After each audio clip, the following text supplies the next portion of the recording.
पाकिस्तान और बेलारूस के दरमियान फौजी ताउन और तिजारत के माहिदे। पाकिस्तान से 1.5 लाख हुनरमंदों को बेलारूस भेजने पर इत्तेफाक। पाकिस्तान और बेलारूस के दरमियान कई शोबों में माहिदे और मुफाहमती याददाश्तों के तबादले।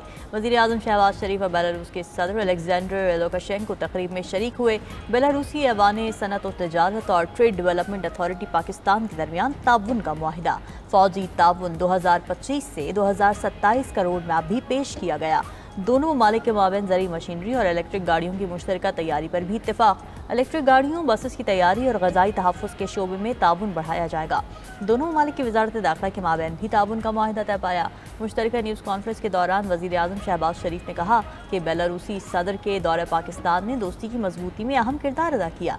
पाकिस्तान के मुख्तलिफ शोबों में सरमायाकारी के बेपनाह मौक़े मौजूद हैं।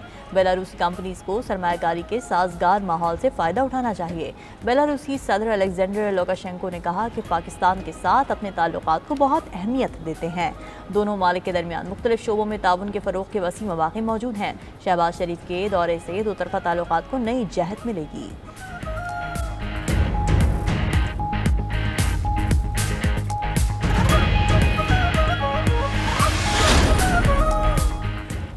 Chief justice Pakistan justice Yahya Afridi की ज़ेर-ए-सदारत जुडिशल कमीशन का इजलास। जुडिशल कमीशन ने जस्टिस अली बाक़िर नजफी को सुप्रीम कोर्ट का जज तैनात करने की मंजूरी दे दी।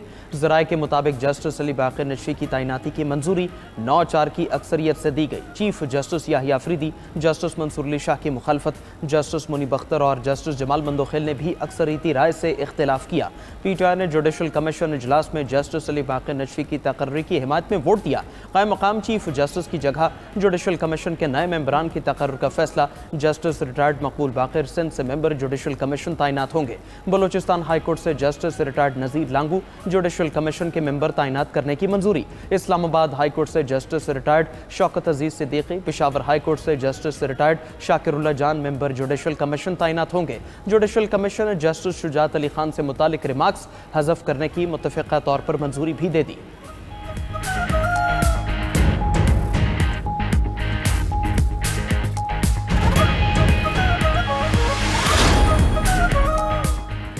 Khyber Pakhtunkhwa mines and minerals bill की मंजूरी। बानी चेयरमैन की इजाजत से मशरूत तहरीक इंसाफ की सियासी कमेटी के इजलास का एलामिया जारी। खैबर पख्तूनख्वा असम्बली में ज़ेर बहस माइंस एंड मिनरल्स बिल पर पीटीआई की सियासी कमेटी का तफसीली इजलास हुआ।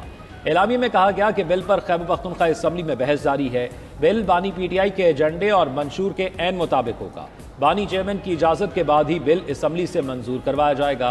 बानी पीटीआई की हिदायत को मीडिया पर बताने से सख्ती से मना कर दिया गया। पार्टी ओहदेदार एक दूसरे के खिलाफ बयानबाजी से गुरेज करें। खिलाफ वर्जी पर शोकाज नोटिस जारी होगा। ऐसे अफराद से पार्टी जिम्मेदारियां भी वापस ले ली जाएंगी।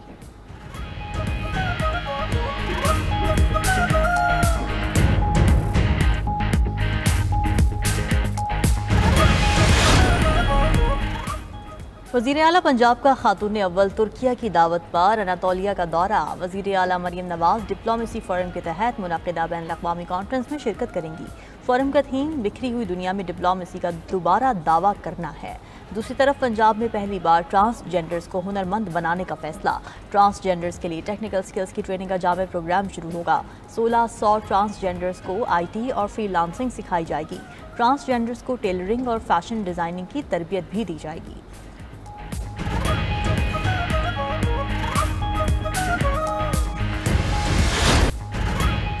दुनिया की दो बड़ी ताकतों के तिजारती जंग में एक दूसरे पर टैरिफ हमले। ट्रंप टैरिफ 145% आयद होने पर चीन का भी तगड़ा जवाब।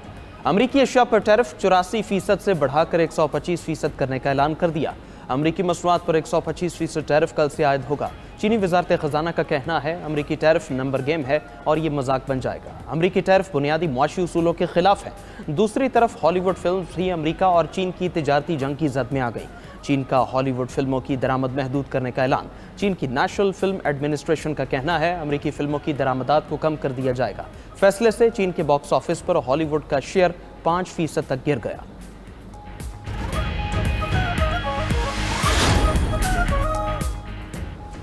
आलमी मार्केटें ट्रंप टैरिफ के बोझ से बैठ गईं। ट्रंप की तिजारती पॉलिसियों से अमरीकी शेयर बाजार में जबरदस्त गिरावट। अमरीकी डाउ जोन्स 2.5% की गिरावट के साथ बंद हुआ। S&P में 3.46% और नेस्डेक में 4.31% की कमी रिकॉर्ड। एप्पल 2%, टेस्ला के शेयर्स में 5% से जायद गिरावट हुई। नेविडिया में 3.6% और मेटा में 3.8% की कमी देखने को मिली। जापान, जनूबी कोरिया, ऑस्ट्रेलिया और न्यूजीलैंड की मार्केटें मनफी जोन में बंद। यूरोपीय स्टॉक मार्केट्स में भी शदीद उतार चढ़ाव का रुझान रहा। दूसरी तरफ डॉलर की कदर यूरो के मुकाबले में साल की कम तरीन सतह पर आ गई। अमेरिका का बजट खसारा पहली छमाही में बढ़कर $1.3 ट्रिलियन तक पहुंच गया। ट्रम्प टैरिफ क्रिप्टो मार्केट का दिवालिया करने पर भी तुल गया। बिटकॉइन की कदर $2,700 की कमी से $79,445 हो गई। पाकिस्तान अमेरिका के साथ तामीरी मुज़ाकरात करने जा रहा है। अमेरिका पाकिस्तान का सबसे बड़ा तिजारती शराकतदार है। वज़ीर आज़म की हिदायत पर पाकिस्तानी वफ़द अमेरिका जाएगा। वज़ीर ख़जाना मोहम्मद औरंगज़ेब की इस्लामाबाद में सहाफ़ियों से गैर रस्मी गुफ्तगू। कहा, आइंदा बजट में तनख्वाहदार तबके को रिलीफ मिलने का इम्कान है। जुलाई से पहले बिजली मजीद सस्ती करने पर काम जारी है। तनख्वाहदार तबके को रिलीफ की तफसीलात IMF को बताई जाएंगी। बजट साजी के लिए 98% तजावीज़ मौसूल हुई हैं। सरकारी और निजी शोबे मिलकर काम कर रहे हैं। 1 जुलाई को हतमी बजट नाफिज होगा। बाद में कोई तब्दीली नहीं होगी। IMF की जानिब से दिए गए तमाम अहदाफ पूरे कर लिए। मई में एग्जीक्यूटिव बोर्ड से स्टाफ लेवल मुआहदे की मंजूरी की उम्मीद है।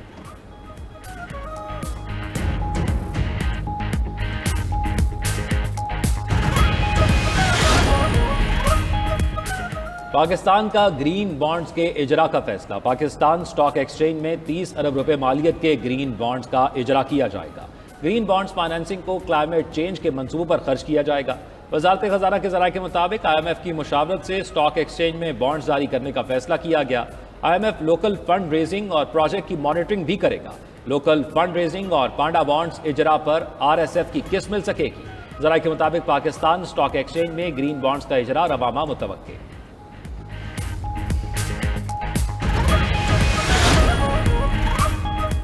सुप्रीम कोर्ट का अदालती फैसलों में AI के इस्तेमाल का फैसला। आर्टिफिशियल इंटेलिजेंस के इस्तेमाल पर गाइडलाइंस तैयार करने की सिफारिश कर दी। जस्टिस मंसूर अली शाह ने तहरीरी फैसले में लिखा कि AI को फैसला लिखने में रिसर्च और ड्राफ्ट तैयारी में इस्तेमाल किया जा सकता है। AI सिर्फ मुआविन टूल है। AI एक जज की फैसला साजी का मुतबादिल नहीं हो सकता। ChatGPT और DeepSeek अदालती इस्तेदादकार बढ़ा सकते हैं। AI को किसी सूरत अदलिया में मुकम्मल इंसानी फैसले की खुद मुख्तारी का मुतबादिल नहीं होना चाहिए। AI सिर्फ स्मार्ट कानूनी रिसर्च में सहूलत के लिए है। गाइडलाइंस पर तय किया जाए जुडिशल सिस्टम में AI का कितना इस्तेमाल होगा।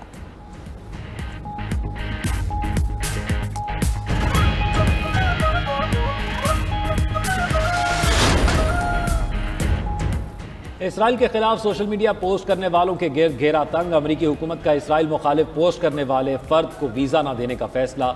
इसराइल के खिलाफ शेयर किया गया मवाद इमिग्रेशन फैसलों पर असरअंदाज होगा।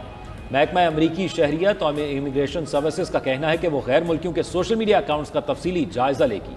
अगर किसी ने नफरत अंगेज मवाद फैलाया तो उसकी इमिग्रेशन की दरख्वास्त मुस्तरद हो सकती है।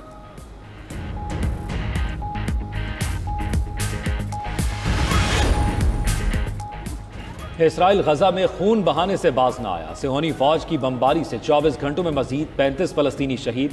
फलस्तीनी वजारत सेहत के मुताबिक गुज़िश्ता 24 घंटों में गजा के मुख्तलिफ अस्पतालों में 106 जख्मी लाए गए। शोहदा और जख्मियों तक एम्बुलेंस और रेस्क्यू टीमें ताहाल पहुंचने से कासर हैं। 18 मार्च 2025 से अब तक 1542 अफराद शहीद हुए। 7 अक्टूबर 2023 से अब तक 50,912 फलस्तीनी शहीद हो चुके हैं। फलस्तीनी जारियत पर दुनिया की खामोशी बड़ा सवालिया निशान है। उधर इमदाद की तरसील रोके जाने पर गजा के अस्पतालों में अद्वियात और तिब्बी सामान खत्म हो गया।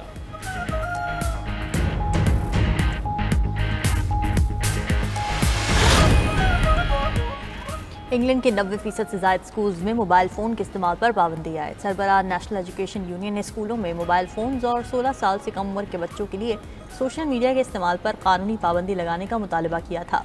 एक सर्वे के मुताबिक बरतानिया में 12 साल बच्चे को मोबाइल फ़ोन पर नामुनासिब मवाद तक रसाई हासिल है। ये नौजवानों के लिए नाकाबिल यकीन हद तक नुकसानदेह है।